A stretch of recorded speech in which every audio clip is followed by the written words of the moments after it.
de recevoir ce soir Anne Longuet-Marx, qui est maître de conférence à l'Université de Sorbonne Paris-Nord, spécialiste des formes littéraires et artistiques de la période moderne et contemporaine. Elle est également metteur en scène et traductrice, notamment de Walter Benjamin, Paul Celan.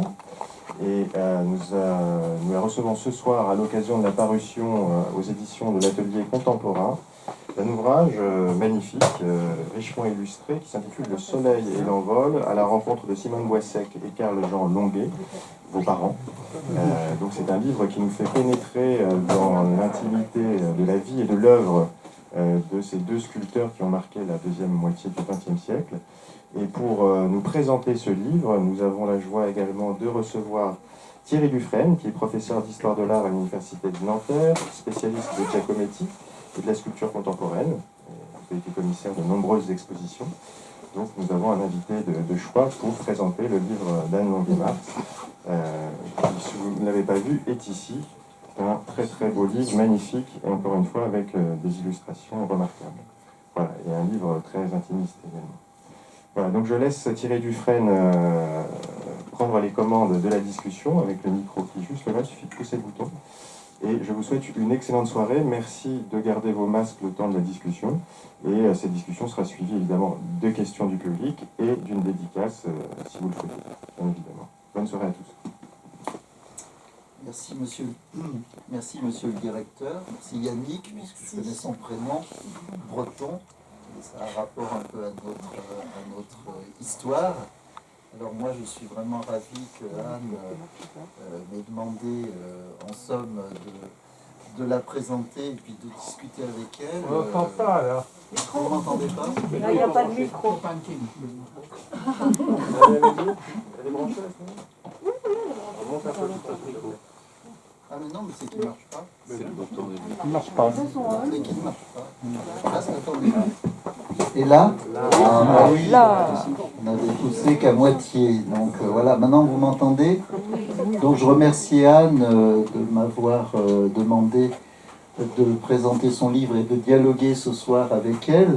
Vous la connaissez. On a tous eu le plaisir de lire aussi son ouvrage sur Proust, Musil et partage d'écriture, et puis sur la transformation du roman de formation. J'en parle parce que finalement ça a un peu à voir avec notre histoire. Il y a aussi le fait qu'elle a été une grande traductrice, qu'elle a traduit Paul Celan, qu'elle a traduit Robert Walser, Benjamin. On va faire le petit livre que je vous conseille aussi, qui s'appelle donc Walter Benjamin, Rue à sens unique, et qui est vraiment un très beau livre, et où elle a su justement transférer d'une langue l'autre en réinventant cette écriture de Benjamin. Alors donc on vous connaît aussi, chère Anne, pour l'activité inlassable que vous avez pour faire mieux connaître, pour transmettre l'œuvre de vos parents. Ça vient d'être rappelé. Donc Carl-Jean Longuet. Alors je rappelle les dates pour ceux qui éventuellement ne le sauraient pas, qui est né en 1904 et 1981, et Simone Boissec, qui elle est née en 1922, qui est mort en 2012. Et ce livre a ceci de particulier par rapport aux autres que j'ai pu lire sur la période sauvage ou bien les entretiens, qu'il entrelace peut-être pour la première fois, c'est pour ça que je parlais aussi de roman de formation, il entrelace pour la première fois l'histoire de vos parents, l'histoire donc de la sculpture, de l'art, les deux, il y a une petite différence d'une génération, du coup, on a vraiment toute une histoire de l'art du XXe siècle, et puis votre propre histoire à vous. Hein, c'est la première fois, et c'est ce qui donne, je pense, son cachet particulier, puisque votre affect, votre mémoire est mêlée à celle de vos parents. Donc c'est un livre singulier, hein, et qui pourtant a tout à voir avec la dualité qui est au cœur de ce couple. C'est d'ailleurs le thème souvent le titre de certaines sculptures, couple, dualité. Et dans cette dualité, eh bien, vous avez trouvé aussi votre place. Et c'est un livre que vous avez écrit, je crois, vous allez nous en parler, peu après la mort, enfin en tout cas quelques temps après la mort de votre mère en 2012. Et j'aimerais que pour tout le monde, vous en précisiez un petit peu la singularité, pourquoi il est venu à ce moment-là, pourquoi est-il venu comme ça, et pourquoi finalement cette parole plus personnelle a-t-elle pu advenir dans ce dialogue-là. Merci. Bon, merci beaucoup Thierry pour tout ce que vous avez dit. Ça fonctionne là? Oui. Non? Si. Alors ça fonctionne loin et pas près, mais près vous entendez naturellement. Toujours le problème des dualités.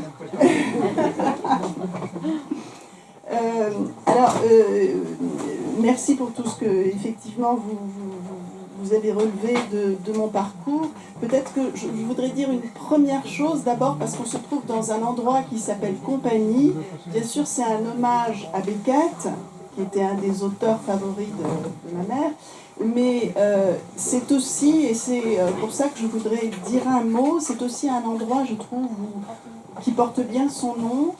On le voit ici déjà dans le lieu où on est, où les disciplines se croisent et s'interpénètrent.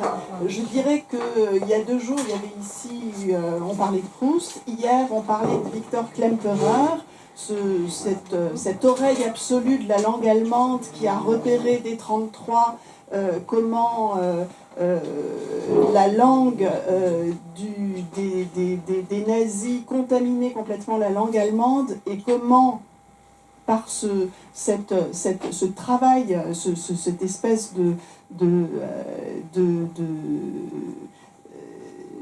d'attaque de la langue allemande, cette contamination passée même dans la langue des vaincus, ce qui évidemment est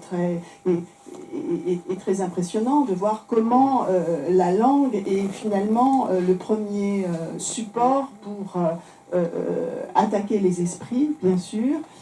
Et je dirais que si nous sommes ici rassemblés, au fond, il y a 2 manières de résister. On ne peut pas s'empêcher, bien sûr, tous de penser en ce moment à la situation, à cet état d'effondrement dans lequel nous nous trouvons en ce moment, et d'inquiétude, évidemment, avec cette puissance des armes qui essaie d'écraser tout ce qui fait l'humain, c'est-à-dire les créations, les langues, le jeu. Donc je dirais que d'une certaine manière, moi qui effectivement ai travaillé, comme vous l'avez rappelé, sur les langues et les littératures et les arts, et le rapport entre ces différents domaines de création de l'homme, on est ici presque en résistance face à ce qui est menacé, puisque la première chose qu'on menace, les premiers qu'on arrête, ce sont les artistes, ce sont les intellectuels, ce sont les écrivains. Mais pas seulement, bien sûr, et puis là, en plus, ces bombardements aveugles sont évidemment encore plus terrorisants. Donc, je voulais dire ceci, parce que je trouve qu'il y a une continuité finalement dans ces soirées, et c'est ça que je trouve formidable dans des librairies et dans des lieux comme ici. Donc c'est vraiment la compagnie de ces différents domaines qui sont ces lieux de résistance et qui nous permettent finalement de tenir la tête hors de l'eau et de ne pas se laisser écraser comme on pourrait avoir la tentation de le faire. Alors effectivement, je vais arriver, c'est un peu long, hein, longuet, c'est toujours un peu tortueux, mais je vais arriver à la réponse que vous attendez. Alors je suis partie effectivement, merci d'avoir rappelé, je ne savais même pas qu'il y avait une réédition là, de mon livre, c'est pas du tout la couverture que je connaissais, donc je découvre. Depuis mon premier essai au fond, mais qui date de 86, donc ça remonte, hein, sur Proust et Musil, je me suis toujours posé au fond la question de comment une forme advient, sur la question de l'invention des œuvres, qu'elles soient littéraires ou qu'elles soient artistiques. Et bien sûr, je vais y répondre, c'est pas un hasard si fille de 2 artistes, je me pose cette question-là. Alors ces 2 livres, je ne vais pas en parler, puis c'est pas le sujet, 2 livres monstres, en même temps c'est un peu le sujet de notre époque, parce que ça traite, ça se passe en 1913, et puis finalement je parle de l'homme sans qualité, Musil va dépérir, si je puis dire, ou en tout cas souffrir pendant 20 ans, on le voit quand on lit son journal en parallèle à son travail sur l'homme sans qualité, va être dévoré par la Deuxième Guerre, par la préparation de la montée du nazisme et puis la Deuxième Guerre, et finalement va se trouver incapable de donner forme à son projet de départ, et on est dans le drame de l'inachèvement. Blanchot parlait d'un magnifique monument en ruine, mais donc de ce côté-là, on pourrait dire que la forme achoppe, même si bien sûr c'est un immense écrivain et qu'on y trouve 1000 choses. Mais du point de vue de son projet, et quand on le lit, et quand on n'arrive pas à le lire, comme c'est le cas de la plupart des gens qui me disent « Ah là là, Musil, j'ai jamais pu, mais j'ai toujours le livre sur ma table de chevet », très bien. C'est pas un hasard si on a du mal à lire, puisqu'il a eu du mal lui-même à l'écrire.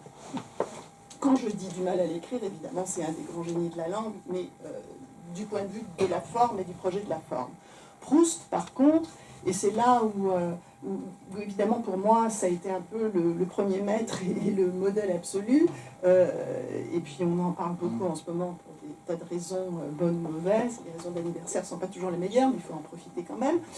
C'est le génie du détail, c'est-à-dire que c'est celui qui crée au fond, envisage une forme, la clôt, la ferme, et à partir de cette forme conçue, construite, la gonfle à l'infini. Autrement dit, la grande différence entre les deux, c'est que l'un a essayé de fermer sa forme, et finalement c'est une forme éclatée qui part dans 1000 directions et qui devient douloureuse. Et la forme de Proust, c'est un gonflement infini par l'intérieur, mais où le détail va trouver sa place dans une structure générale. Et je dirais que ce rapport entre le détail et l'ensemble, c'est une grande question finalement de l'art. Giacometti, et là vous êtes le meilleur pour en parler, Giacometti, quand il était face à une tête, il était finalement devant cette question terrible qui le taraudait et presque douloureuse, qui était de savoir comment saisir l'ensemble et les détails. Peut-être que tu veux dire juste un mot. Oui, je vais en profiter parce que si on parle de Giacometti, j'ai tendance à dire présent. Effectivement, c'est une caractéristique de l'œuvre de Giacometti de questionner la distance, la bonne distance pour appréhender les choses. Donc tu parlais de détails et tu parlais d'ensemble.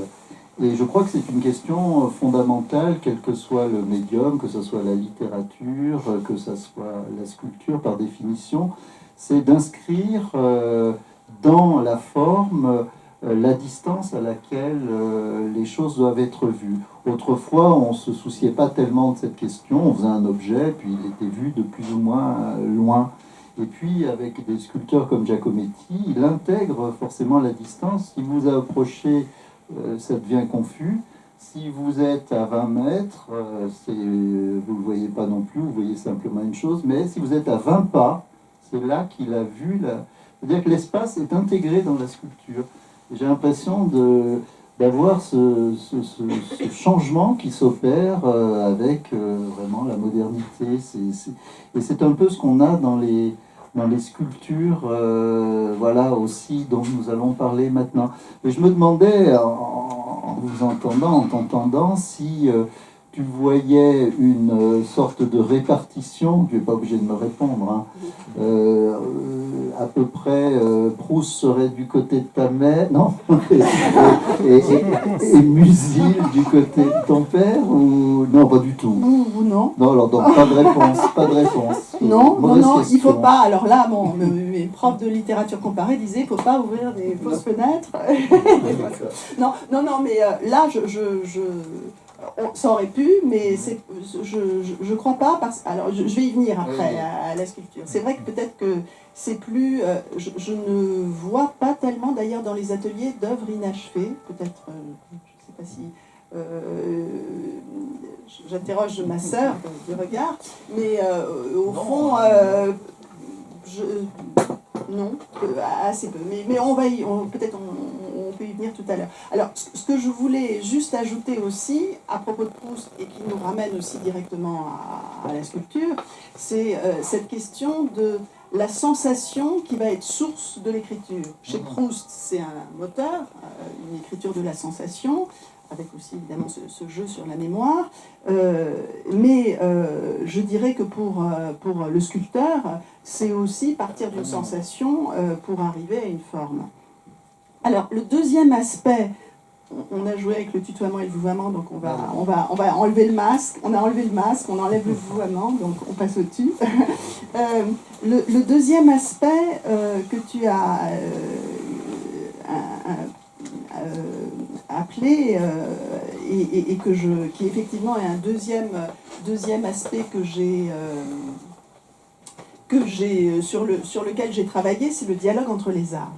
Et le dialogue entre les arts, alors bon, il y a eu le rapport entre théâtre et danse, là je ne vais pas en parler du tout, j'ai travaillé un peu sur l'histoire des genres, mais ce qui nous intéresse plus précisément ici, c'est le rapport entre sculpture et poésie, et notamment cette question de savoir comment, ce qui est très vrai pour Simone Boisec, qui d'abord, avant, mais je vais en parler tout à l'heure peut-être, avant d'être sculpteur, était une grande lectrice, et une grande lectrice de poésie, comment les poètes ont pu susciter en elle des formes. Autrement dit, ce qui m'intéresse d'une manière générale, c'est comment une forme peut en susciter une autre, peut en provoquer une autre, peut nourrir, autrement dit, comment une œuvre peut nourrir un regard et lui permettre de rebondir sur un autre mode et éventuellement dans un autre langage. Et tu veux peut-être lire à ce propos. Ce livre, il a ceci de particulier qu'il y a beaucoup de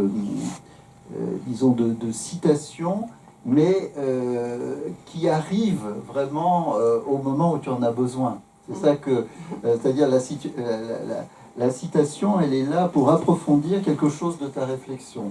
Pas, comme ça arrive parfois, où le livre est construit autour de citations et que c'est celle-là qu'on retient.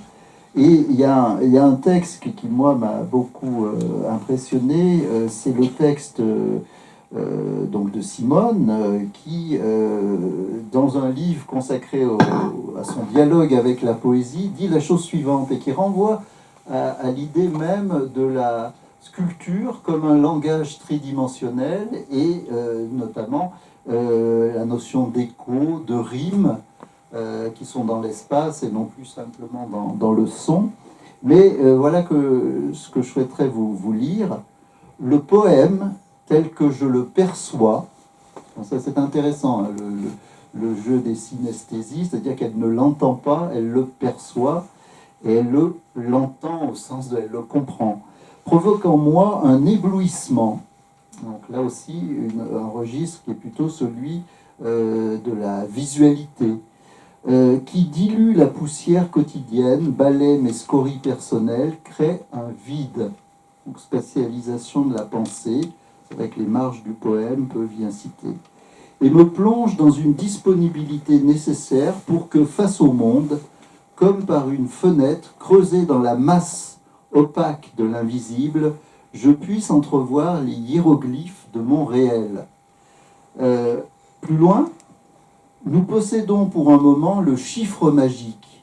Souvent me vient alors le désir d'incarner en un volume aussi simple, aussi essentiel que possible, le dur désir de durer, comme l'a dit Éluard, un volume lourd et dense, mais vigoureux comme un cri, qui, au-delà des mots, dans le silence, serait un témoignage évident de ce peu de choses, mais irréductibles, que nous sommes. Et donc ça, je trouve que quand tu l'as choisi, ce passage, c'est parce que tu voyais à travers les mots, précisément, cette articulation du monde du sculpteur et celui du poème. Alors, est-ce que tu voudrais nous en parler un peu? Oui, alors effectivement, c'est un texte qui est très, comment dire, qui parle énormément de cette relation qu'elle a avec le poème et sa manière d'y réagir. Là, on rentre vraiment dans le projet de ce livre, effectivement, et avec cette citation, c'est un des éléments qui est assez exemplaire de la manière dont j'ai essayé de fonctionner. On pourrait dire, ce qu'on avait échangé un petit peu ensemble, que ce livre est un paysage avec figures absentes et présentes. Absentes, puisque, effectivement, les deux dont je parle ne sont plus, mais présentes, parce qu'il y a leurs œuvres et que les œuvres, je vais y venir, elles sont bien vivantes et que la caractéristique d'une œuvre d'art, c'est précisément que c'est une forme vivante. Il y a cette vie des formes qui est essentielle et qui fait que précisément elle se distingue des objets. Une sculpture n'est pas un objet, c'est une forme vivante. Et puis l'idée était aussi de faire entrer au fond dans les ateliers, alors qu'ils sont paradoxalement en train de se vider, puisqu'il y a une grande partie des ateliers qui rentrent dans les musées. Il y a notamment une vingtaine d'œuvres qui viennent de rentrer au mois de janvier au Centre Pompidou. Donc il y a une sorte de mouvement de dessaisissement, puisque les œuvres s'en vont, et de ressaisissement par ce livre, puisque je les présente. Mais l'idée, c'était aussi de non seulement faire voir les œuvres, les faire voir. Je vais revenir tout à l'heure sur la question du voir, parce que c'est toujours très compliqué. Qu'est-ce qu'on voit et qu'est-ce que voir? Mais faire voir les œuvres et aussi faire entendre les voix. Faire entendre les voix au sens où j'ai deux sources, évidemment, comme toujours. Alors, c'est pas une monographie du tout, hein, c'est un texte très personnel, mais en même temps, j'espère, en tout cas c'est pas du tout ce que j'ai voulu faire, j'espère que ça n'est pas un énième livre d'une fille d'artiste. Si c'était ça, ce serait anecdotique, ce serait finalement assez dérisoire et ça n'intéresserait que assez peu de gens. Mon but, ça n'est pas du tout de parler, alors, il se trouve que je suis la fille en effet, mais c'est pas à ce titre-là, et c'est pour ça que parfois je dis plutôt Boisec ou Longuet que ma mère ou mon père.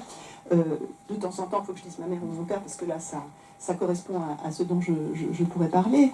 Mais c'est des questions à la fois de la création, de l'œuvre, de qu'est-ce que c'est qu'une forme, qu'est-ce que c'est qu'une vie d'atelier. Ça, c'est des questions qui peuvent s'adresser à tout le monde et qui peuvent intéresser tout le monde. Le reste, je rougirais finalement de t'avoir apparaître devant vous si je n'allais que parler de mes parents, ce qui n'aurait strictement aucun intérêt. Donc ça, c'est un premier point que je vais faire, parce que c'est important aussi de replacer les choses disons, dans le projet, dans l'enjeu. Il y a un enjeu pour tout le monde, et puis il y a des affaires personnelles. Les affaires personnelles n'ont rien à faire ici. Alors, c'est effectivement... dans le choix des textes que j'ai choisis, j'ai deux sources, comme tout le monde, la mémoire, les archives. Alors la mémoire, elle est comme pour tous, il y a un flux qu'il faut arrêter, parce qu'à un moment donné, on est submergé. Et puis finalement, la mémoire, elle est aussi, je dirais, c'est toujours une reconstruction. C'est-à-dire que ce qu'on fait tous, on prélève finalement des éléments. On prélève des éléments, simplement il faut que ces éléments restent des éléments vivants, parce que si on se met à construire quelque chose, ça peut très vite devenir une sorte d'académie de ce qu'on voudrait présenter, puis ensuite ça n'a plus rien à voir avec le réel, ça n'a plus rien à voir avec ce qui a eu lieu, et puis ça devient figé et mort. Donc il faut trouver des éléments qui soient suffisamment encore scintillant, vibrant, comme ce que j'ai cherché aussi dans les archives. Alors les archives, là, je vais avouer que dans un premier temps, j'étais étouffée par les archives. Heureusement, quand les 60 cartons sont partis à la bibliothèque Kandinsky, j'avais l'impression d'être, moi qui ai une scoliose, je me tiens très mal, j'avais l'impression d'être un petit peu allégée par le départ de ces 60 cartons dont d'autres allaient s'occuper. En même temps, bien sûr, j'ai fait j'en ai récupéré une partie en allant à la bibliothèque pour travailler. On nous les amène sur chariot, hein, et effectivement, donc j'ai compris la masse, les liasses que tu évoques, les lettres, toutes ces archives. C'est vrai que c'est quelque chose qu'il est bon de partager. Absolument, c'est pour absolument. Ça que nous sommes historiens. Exactement, et c'est très agréable de se dire que finalement, ça n'est pas non plus à nous de traiter tout ça. Mais évidemment, j'ai quand même prélevé quelques éléments dans les archives, mais à chaque fois, et je dirais qu'au fond, la logique pour moi était un peu toujours finalement la même qu'avec la mémoire, c'était de prélever des éléments un peu scintillants, comme les quelques œuvres que j'ai décrites dans le livre, pour les placer dans une construction générale, pour, d'une certaine manière, diriger le regard vers les œuvres. Autrement dit, et bien sûr, on le sait, une œuvre, c'est pas un document, hein, Walter Benjamin le dit très bien, une œuvre, une œuvre d'art, elle est infinie. Il y a un accès infini et on n'épuisera jamais le regard qu'on peut porter sur elle. Autrement dit, on ne peut, à chaque fois qu'on montre quelque chose, on ne peut qu'attirer le regard sur quelque chose de cette forme qui nous paraît vivante, mais évidemment, on n'épuise pas la forme en tant que telle. Donc les éléments que j'ai choisis, c'était comme une sorte de, je ne sais pas, si j'étais cinéaste, ça serait comme un photographe, ça serait comme un éclairage que je propose de mettre à partir de ces éléments prélevés dans la vie ou dans le récit que je fais, mais complètement parcellaire, pour éclairer l'œuvre. Autrement dit, et c'est peut-être ça que j'ai essayé de construire, mon livre, qui joue énormément avec les temporalités, qui joue énormément avec les lieux, il est plein de vide, enfin il est plein, j'allais dire justement, il est fait de vide et de plein, comme la sculpture, et il tourne finalement autour de ces deux œuvres, c'est presque un espace analogique de ce que pourrait être une sculpture, mais il est une invitation à voir. Je pense que justement, puisque tu nous incites à le regarder un peu, le feuilleter, c'est vrai qu'il faudrait rendre aussi hommage à son éditeur, qui n'a pas pu être des nôtres, Desrolles, hein, son prénom c'est François-Marie, voilà, qui a cette collection de l'atelier contemporain qui est assez remarquable. Et je trouve que le parti pris qui a été choisi, je suppose que vous en avez discuté, est celui de finalement laisser courir le texte, vous voyez, sur à peu près 80 pages, puis ensuite de considérer que les images, c'est-à-dire les photographies, constituent un second texte qui peut être lu et ensuite on peut entrecroiser les deux. Ce qui fait qu'il y a une sorte, tu emploies ce mot, tu crées un peu ce concept de distant, mais T-E-M-P-S, c'est-à-dire qu'il y a quelque chose dans l'écriture et dans la lecture, forcément, qui est distendu, qui se joue en revenant aux images, en partant. Et cette distension fait que c'est pas un livre du tout linéaire, qu'on va pas le lire comme ça d'une chose à l'autre. Et c'est un livre, moi, ce qui m'a vraiment plu, ce qui fait qu'on le lit tout de suite, très vite, et qu'on y revient, c'est qu'il multiplie les focales. Je parlais de Giacometti, les cadrages. Je pensais on dirait que chaque objet que tu vas considérer, est-ce que c'est une photo de tes parents en 1950, donc après leur mariage? Est-ce que c'est un moment dans l'atelier? Est-ce que c'est un moment où ton père est en train de chanter, par exemple? Alors là, il y a une bonne distance et c'est toute une cellule temporelle qui arrive d'un seul coup. Et c'est ça qui est assez extraordinaire. Et aussi, nous sont donnés au détour d'une page, une petite pépite, par exemple. Alors moi, j'aimerais bien que tu nous la lises, si tu te... Non? Il y a une lettre que j'ai beaucoup aimée, que ta mère t'a envoyée, datée de Bretagne, quand tu avais une dizaine d'années.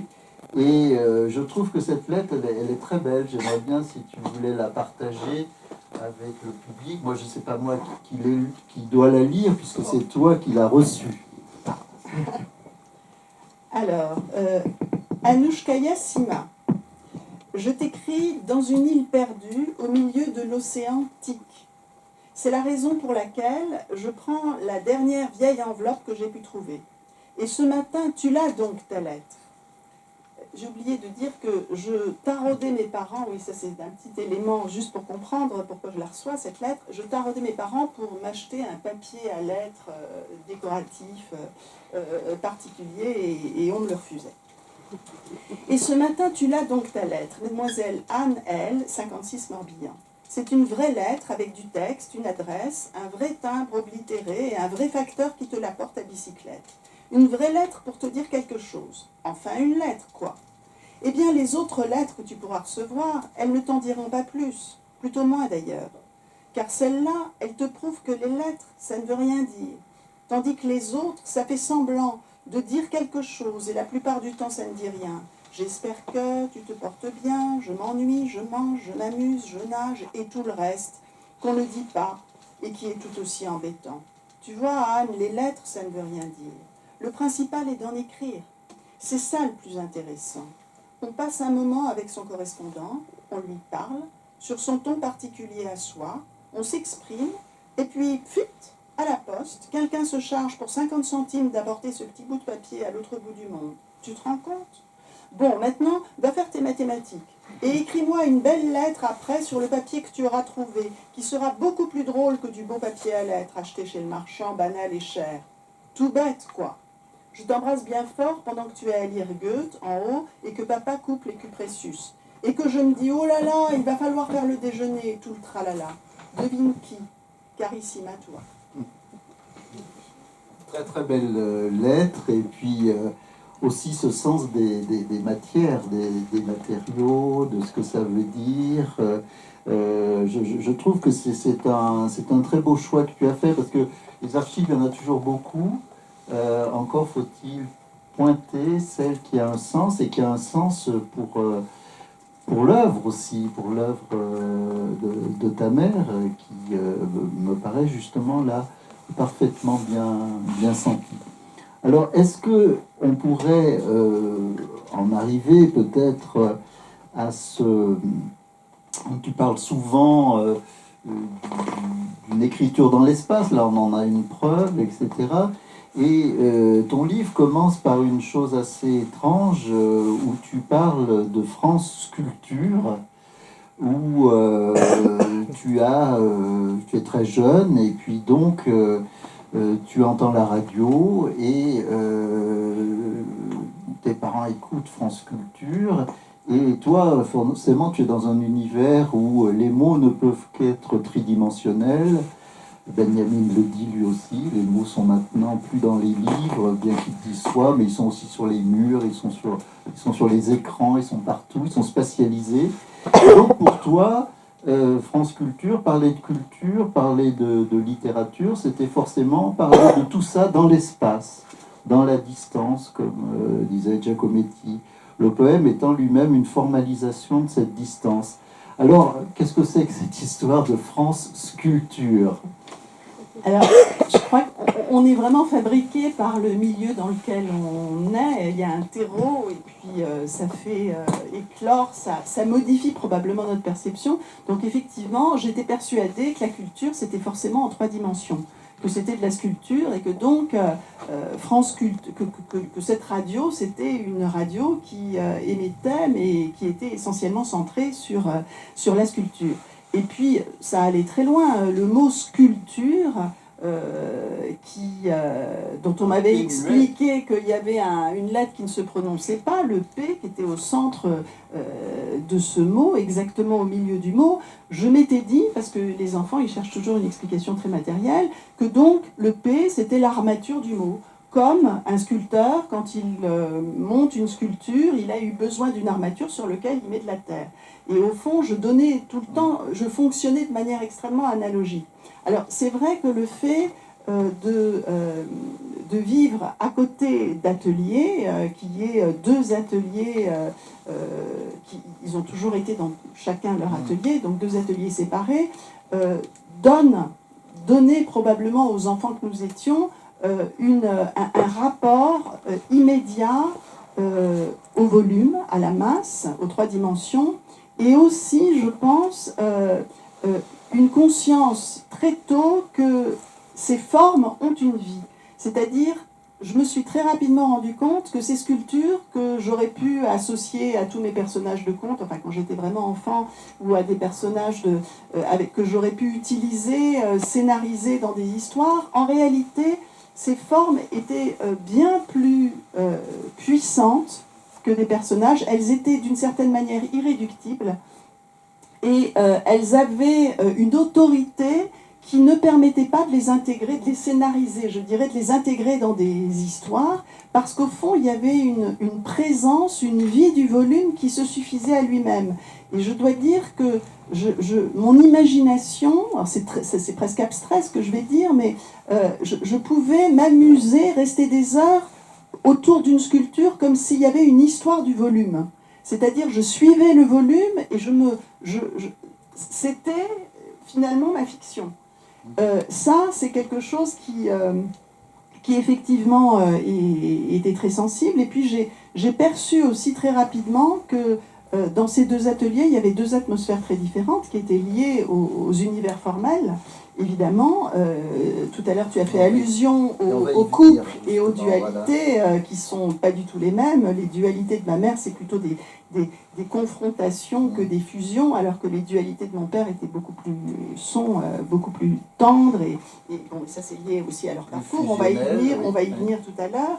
Et puis je me rendais compte aussi de quelque chose, et là encore, si je l'évoque, c'est pas pour parler d'une expérience personnelle qui n'aurait pas grand intérêt, mais plutôt d'un point, à mon avis, assez universel, et dont parle également Giacometti à propos de Laurence, c'est que les formes étaient comme des projections des êtres. C'est-à-dire que, par exemple, Giacometti dit qu'il retrouve dans les sculptures de Laurence, c'est-à-dire sa manière d'être, sa manière de respirer presque. Et c'est exactement le sentiment que j'avais dans les deux ateliers avec ces formes qui finalement étaient comme une manifestation de leur être. Et là, je comprenais aussi que finalement qu'ils menaient deux vies parallèles, ces deux-là. Il y avait la vie qu'on menait avec eux, nous les enfants avec nos parents, et puis il y avait la vie qu'ils menaient dans leur atelier chacun, qui était peut-être une vie qui se nourrissait bien sûr de l'autre, de celle que nous avions ensemble, mais qui était parfaitement indépendante finalement, et que leurs sensations, puisque je crois que c'est quand même ça l'énergie de départ, que des sensations prenaient forme, que des sensations devenaient des volumes dans ces ateliers, et bien sûr avec les tempéraments qui étaient les leurs. Je crois qu'il est bon désormais, puisque tu as évoqué ces deux univers différents qui sont en effet très distincts, puisque chacun a son atelier.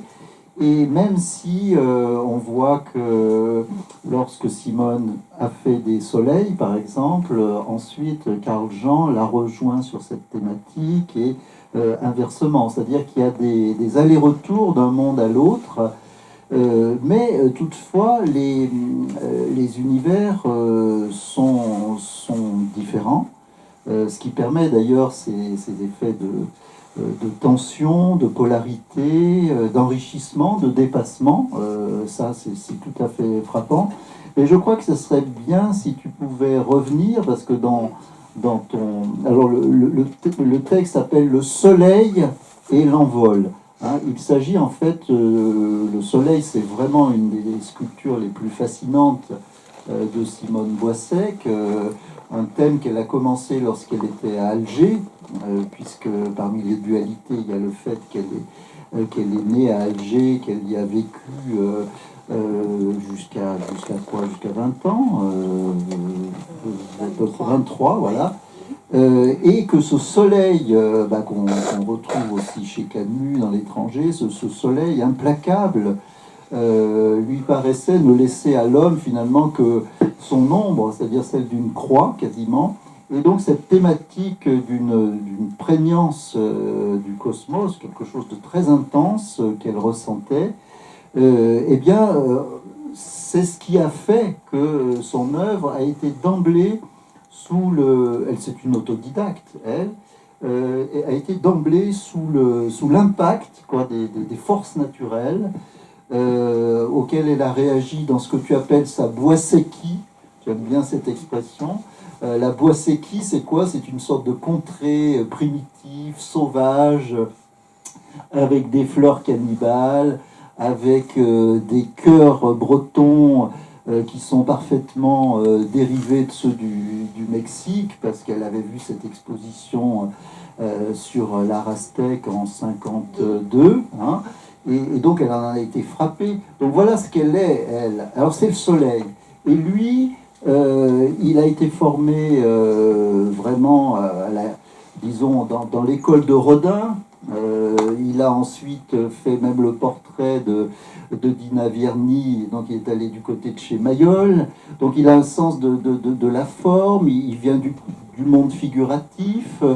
Et donc l'envol, c'est une sculpture. Alors malheureusement, je ne la vois pas bien ici, mais il y a cette idée que comment le mouvement des formes, à un moment donné, avec Rodin d'abord, la lumière qui prend les reliefs, a donné l'acmé, si on peut dire, de la sculpture moderne avec Brancusi. Et lui, il découvre Brancusi, et donc de seul coup, partant du couple, partant de la figure de la femme, partant de l'arbre aussi, d'un seul coup, les choses deviennent abstraites, et donc on a un soleil et puis une forme qui monte un peu en pyramide, qui est un envol. Alors j'aimerais que tu nous parles de ces deux univers justement, et comment, parce que tu as une phrase, alors c'est pas là-dedans, hein, mais il y a une phrase que j'ai toujours aimée et que je vais t'emprunter, hein, que je te citerai, où tu dis, j'ai jamais compris comment ils avaient pu... comment mon père avait pu vivre dans l'univers où il y avait les sculptures aussi de ta maman. Enfin, comment ils ont pu cohabiter d'une certaine façon avec des univers si différents. Je le dis peut-être mal et je l'accentue peut-être oui, un peu tu trop. accentures. C'est toi qui n'as jamais compris et moi je me suis demandé comment. Pas pareil. Alors effectivement, ce qui est intéressant dans ce parcours parallèle des deux, c'est qu'il est complètement différent. C'est deux générations différentes aussi. Lui, il est passé par l'école, donc d'abord les arts déco, puis ensuite l'école des beaux-arts. Il est donc formé au thème classique du nu et du portrait au départ.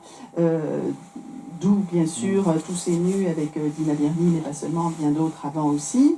Et il est, alors ça c'est peut-être la chose qui le différencie un peu de sa génération, il est justement extrêmement sensible encore à Rodin, à une époque, parce qu'il ne faut pas oublier que Rodin est mort en 17, que lui, donc il est aux Beaux-Arts 10 ans après, et que déjà 10 ans après, il y a une sorte de détournement de Rodin, j'allais dire, où la sculpture devient pré-rodinienne, où on se remet à sculpter des boutons de redingote et à tailler des marrons, comme mon père le disait, c'est-à-dire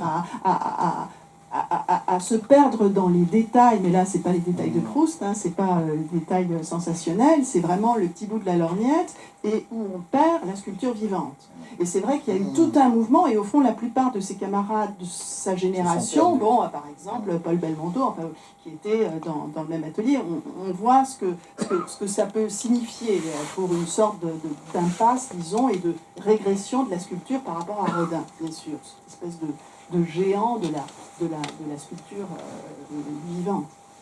Alors, il est en même temps très tôt intéressé par l'art dans la ville. Et ça, c'est peut-être quelque chose qui est lié aussi à l'histoire de... aussi à... Oui, oui, alors peut-être. Alors oui, ça, on peut dire aussi que c'est peut-être la première génération. C'était un grand taiseux. Tous ceux qui l'ont connu ici peuvent en témoigner. Donc c'était un grand taiseux qui en même temps chantait, comme tu l'as dit, qui avait une voix de baryton basse magnifique, mais qui s'exprimait. Peut-être qu'il fallait qu'après tous ces parleurs, après toutes ces générations de militants et essentiellement investis dans le langage, lui, il s'investit dans la matière. Il s'exprime au fond dans la matière. C'est une sorte de... Peut-être que c'est le... Moi, je suis de nouveau dans le langage, mais il fallait peut-être un trou d'une génération qui s'exprime autrement. Et... ce qui ne l'empêchait pas de s'impliquer, d'avoir été résistant et ensuite très engagé au moment des guerres coloniales, mais c'était en tout cas par son action, c'était sa sculpture. Et c'est en effet une action. Donc, il s'intéresse à l'art dans la ville et effectivement,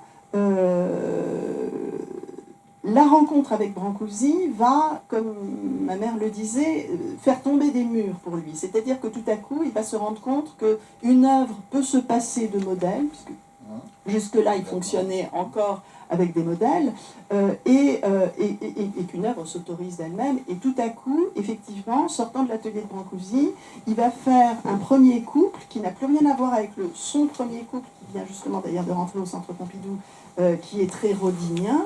Ce second couple, c'est comme une pierre levée, c'est comme un menhir, on pourrait dire, dans lequel on devine deux formes, l'une encastrée, en appui sur l'autre, qui évoque un couple, mais qui en même temps est complètement abstraite par rapport à ce qu'il avait fait auparavant. Une cristallisation. Absolument.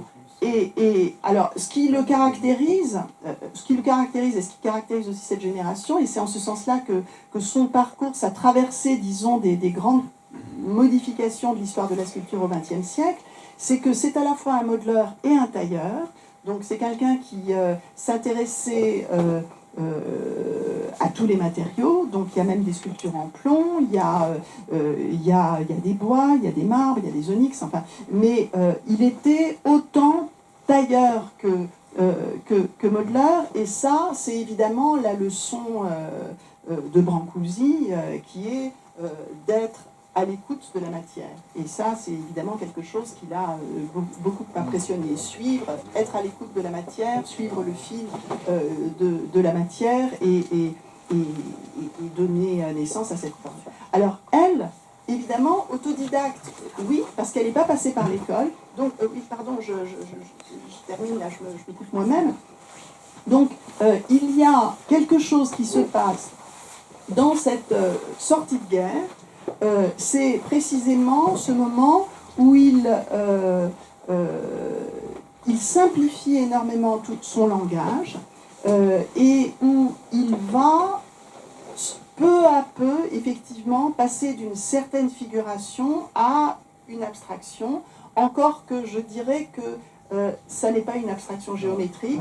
On y retrouve toujours des signes, on y retrouve toujours des éléments, mais le rapport à la forme, effectivement, va être grandement modifié. Je dirais qu'on voit un peu le même mouvement que ce qu'on pourrait voir dans, c'est évidemment très différent, mais quand on voit comment Mondrian, à un moment donné, va aller vers l'abstraction par son travail sur les arbres.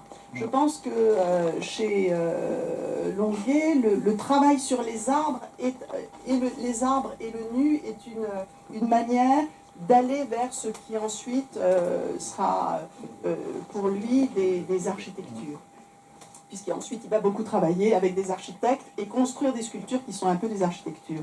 Alors elle, effectivement, elle n'est pas passée par l'école, et peut-être que, et puis c'est une génération, elle commence donc immédiatement dans sa sculpture en 46-47, donc c'est la sortie de guerre, donc c'est aussi, tu vas pouvoir peut-être en dire un mot, c'est aussi une période d'explosion dans tous les sens, elle-même disait qu'elle explosait, c'est-à-dire qu'elle était dans une sorte d'invention de sa mythologie propre et de son langage, mais il faut ajouter qu'elle a été très tôt intéressée sensibilisée aussi probablement par son père, intéressée par l'art archaïque, par les arts premiers, on les appelait les arts primitifs à l'époque, qu'elle a fait collection très tôt d'objets de Colombie-Britannique et qu'elle avait immédiatement une sorte disons, de tropisme vers tout ce qui n'était pas l'art qu'on aurait pu voir à Alger, qui était, d'ailleurs curieusement, tous les maîtres de mon père. C'est-à-dire qu'on pouvait retrouver des sculptures d'artistes qui n'étaient pas du tout ce qui l'intéressait dans la sculpture, puisque elle découvre au fond la sculpture moderne quand elle va à Londres en 1945, elle découvre Henry Moore et Barbara Hepworth, et puis évidemment ensuite Picasso, et là il y a quelque chose chez elle qui va effectivement aller très vite. Donc on pourrait presque dire que pour mon père, l'école, lui, c'est une lente évolution, et au fond, il se trouve peut-être lui-même passé 40 ans, alors qu'elle est immédiatement dans son langage, et ensuite elle ne va faire que persévérer effectivement dans son être, si je puis dire, puisque on peut retrouver 50 ans plus tard un soleil qui s'appelle Soleil nocturne, qui reprend presque la première structure, et en réalité, si on regarde son œuvre, on se rend compte que tous les éléments sont là au départ, et qu'ensuite ça va être une variation, le soleil, ou des dualités devenant des architectures redevenant des soleils, mais il y a une sorte de métamorphose permanente d'une forme qui varie un peu à l'infini. Et c'est vrai que les deux ont, pour dire comme Yves Bonnefoy, ont deux arrière-pays. Il y en a un, c'est vrai, qui est plus du côté on dirait, d'une sculpture, voilà, qui va être une sculpture plutôt primitive, plutôt, ça c'est ta mère à l'évidence, et qui a vu quand même à Alger, et c'est toi qui me l'as montré, elle est allée au musée du Bardo, où elle a rencontré son directeur, et elle a vu des masques, elle a vu des choses comme ça. Donc il y a cette prégnance africaine d'une certaine façon. Et lui qui a plus ce côté plus nordique, plus construit, et les deux se rencontrent d'une certaine façon dans une alliance de la Bretagne et puis de l'Algérie d'une certaine façon, comme s'il y avait deux mondes imaginaires qui finissaient par se rencontrer. Et toi, tu es au milieu, en somme, hein, et tu développes cette idée de la pensée qui est spatialisée. Alors peut-être avant, moi j'aimerais bien lire à la fin, je ne sais pas combien de temps il nous reste, plus beaucoup peut-être, hein, mais peut-être que tu voudrais nous parler de cette notion de dualité, ou est-ce que tu voudrais revenir sur ce thème un peu, tu me disais souvent que cet espace sensible auquel tu as été confronté, cet espace de la sculpture, qui a fait venir des mots pour toi, des pleins et des vides, d'une certaine façon, tu avais le sentiment que tu appartenais un peu aux deux univers, que tu étais un petit peu un lien entre les deux. D'où la métaphore, c'était ça que je voulais dire. J'adore cette. Alors je vais la lire peut-être, c'est ce moment, parce qu'après peut-être qu'on pourra discuter. On pourra. Il y a une fin que j'aime beaucoup. Alors je vais passer parce qu'on n'a plus beaucoup de temps. Je voulais lire un peu plus, mais j'aime cette idée que dans les deux derniers paragraphes, tu dis: je ne cesse de tirer ces fils de part et d'autre des époques et des géographies. Donc moi j'entends les époques parce qu'il y a souvent des allers-retours dans ton texte, un peu comme chez Proust d'ailleurs, où tout prend son sens. Il nous dit: vous verrez, vous comprendrez plus tard, ou voilà, ça prouve bien que, et dans une petite incise, on a tout compris. Les géographies, c'est un peu le nord, et puis de l'autre côté, ce sud. Comme on prépare une grande tapisserie en choisissant les brins, les couleurs, les matières, le dessin. Comme si tout cela, cette rencontre entre les deux, ces naissances, les deux enfants, ces univers étaient inscrits sur le grand rouleau de Jacques le Fataliste et que je n'avais qu'à le reprendre pour y déchiffrer ses péripéties. Parfois, cependant, et c'est ça que tu as dit tout à l'heure aussi, les signes résistent. Je crois que ton texte atteste du fait que nous tous, quand on est devant l'œuvre d'art, on ne peut la réduire à une simple expression parce qu'elle nous échappe tout le temps, et heureusement, parce qu'elle est polysémique. Et donc cette résistance des signes qui gardent leur mystère, comme dans ce volume d'histoire de l'art d'Élie Faure, celui que dans Pierrot le Fou de Godard, Belmondo, mais alors pas le même, Jean-Paul lit l'histoire de l'art d'Élie Faure, consacrée à l'art moderne, où chacun a laissé des traces de son passage, et où est coché en bleu ceci que je ne peux attribuer plus à l'un qu'à l'autre. L'approche de la mort n'est réellement dramatique, entre guillemets, que pour celui qui sent qu'il ne possédera jamais la vie. Donc, parfois on essaye de la posséder à deux, donc ça a été un peu cette idée. Et tout au début, l'art, dis-tu, qui exprime la vie est mystérieux comme elle. Il échappe comme elle à toute formule. Alors là, je ne vais pas le chanter. Et j'entends mon père me lancer au loin, ça c'est pas une chanson, comme il le faisait quand on laissait la radio allumée dans une pièce vide, ça jaspine pour la gloire. Alors je me retire doucement en laissant la porte ouverte sur ces mondes pour que se réinvente en chacun le secret intime de l'atelier avec en arrière-plan les voix de France Sculpture. Et ma tapisserie qui leur sert ici d'écrin participe de la même logique que la sculpture. Du vide, elle libère le plein et révèle par sa forme l'espace qui s'y découpe, l'espace qui s'agrandit pour accueillir cette forme. Avec ses voix et entre les mots, se profile ce qui ne peut se dire du mystère des êtres et des vies. Merci pour avoir écrit ces belles pages et cette fin qui justement nous donne envie peut-être de partager davantage avec toi. Donc merci pour ce livre et donc si vous avez des questions, je pense que c'est le moment après avoir applaudi. Je vais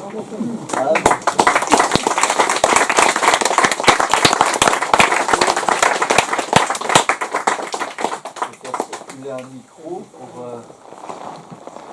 d'éventuelles remarques ou questions. Tu as été parfaitement clair.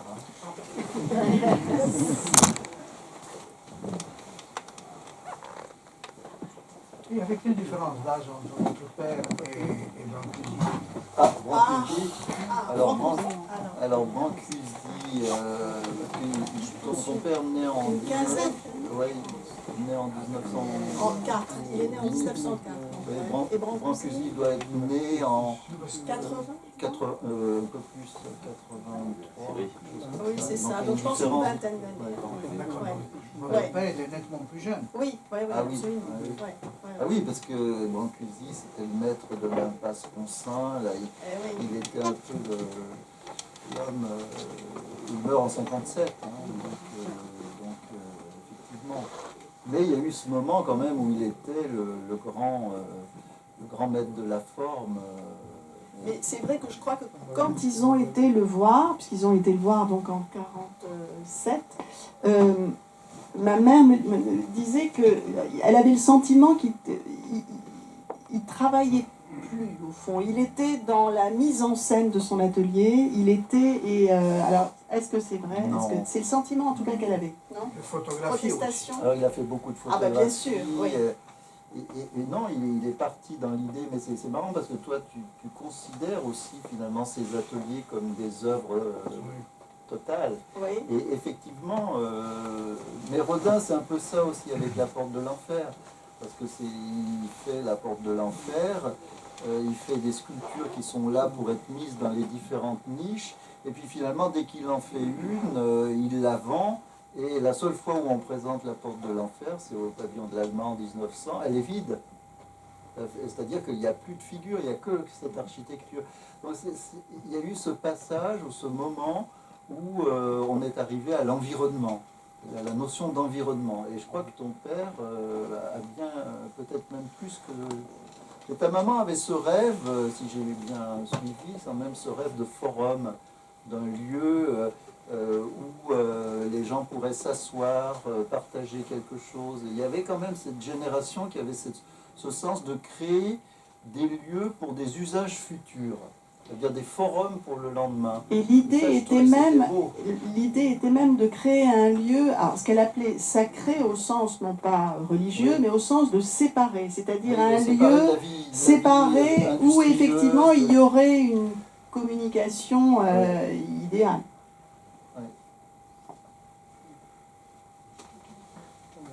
Oui,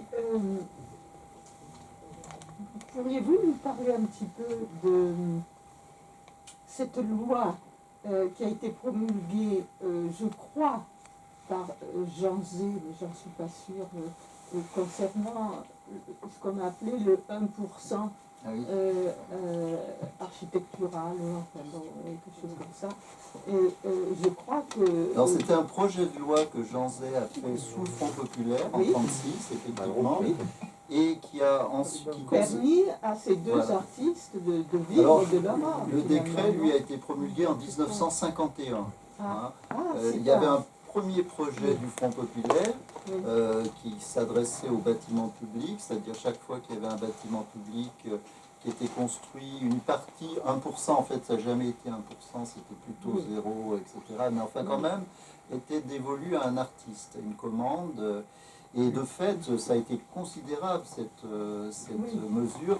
Mais vous voyez, avec la guerre, elle n'est devenue effective qu'en 51. Cette fameuse loi, mais en effet, Et effectivement, surtout pour mon père, ça a Voilà, été, il a a eu des commandes. vécu essentiellement De 1%. c'est-à-dire qu'il avait une commande chaque année et qui lui permettait finalement de travailler. Il y en a eu moins pour ma mère, quand même. Donc il y avait quand même cette différence entre les hommes et les femmes, ça c'est sûr. Elle a eu moins de réalisations que lui. Mais maintenant, toute la question, c'est de savoir ce que ces œuvres sont devenues très souvent. Enfin, il y a tout un travail maintenant d'essayer de sauvetage d'œuvres qui ont parfois disparu, qui ont parfois été détériorées, etc. Mais c'est vrai qu'une grande partie de leurs œuvres étaient effectivement sur la place publique, parce qu'ils étaient aussi dans l'idée que l'art devait aller aussi à la rencontre. Enfin, d'abord, ils en vivaient, c'est vrai, mais il y avait aussi cette idée que l'art, c'était pas seulement la propriété des collectionneurs, c'était pas seulement dans les galeries, c'était aussi quelque chose qui devait modifier un peu le regard de tout un chacun sur son rapport aux formes.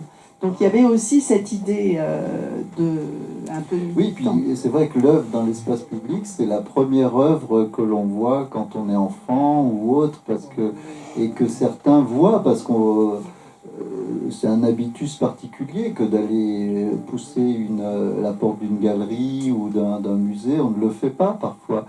Et souvenez-vous, il y a eu au Centre Pompidou une exposition, une rétrospective de Pierre Huy, qui est un artiste vraiment d'une génération bien plus récente, mais il avait eu ce très beau geste que quand on entrait dans son exposition, la première salle, il avait fait venir une artiste qu'ont certainement connue tes parents, qui est Parveen Curie. Et donc, c'était une œuvre qu'il a fait venir, et cette œuvre, c'était l'œuvre qu'il avait vue dans son collège quand il était enfant, et c'est cette œuvre-là qui l'a incité à devenir artiste. Eh ben, c'était vraiment bien parce qu'il y avait cette idée d'une transmission, un artiste qui est aujourd'hui maintenant vraiment dans l'art contemporain, mais il a éprouvé ce besoin de faire ce lien avec cette génération, de Parveen Curie évidemment, bon. Mais donc c'était des choses, vous voyez, de Stali, etc. On fait beaucoup de commandes dans l'espace public, et ça c'est une chose importante parce que comme tu l'as dit, le problème, c'est que ces œuvres, elles sont un peu laissées comme ça à l'état, vous voyez, l'état parfois de notre espace public. Alors on s'occupe même pas des gens, donc si on s'occupe encore moins des œuvres. Donc elles sont souvent laissées à l'abandon le plus total. Donc ça, il faut se saisir de ça, c'est sûr. Tu as raison. Alors maintenant, il ne faut pas terminer sur une, Non, non. une note Non, non, malheureuse. bien Donc sûr. c'est pour ça que dans le livre, là, elles sont bien belles. là. Elles sont là. magnifiques. Et alors, une chose que j'ai pas précisée, c'est que toutes les photos, donc une grande partie des photos, elles sont en noir et blanc. Ce sont les photos qu'a prises mon père, à la fois de ses sculptures et des sculptures de ma mère, jusqu'en 81. Et c'est vrai, un peu comme les photos de Brancusi, c'est toujours intéressant d'avoir le regard d'un sculpteur sur les sculptures.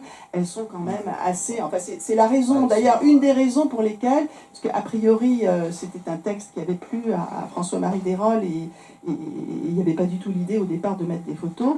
C'est la raison pour laquelle François-Marie Desrolles a tenu à ce qu'il y ait ce cahier de photos, parce qu'il trouvait que c'était d'abord une manière de le faire voir, et puis la qualité bien sûr des photographies. Donc je crois qu'on va vous remercier. Merci.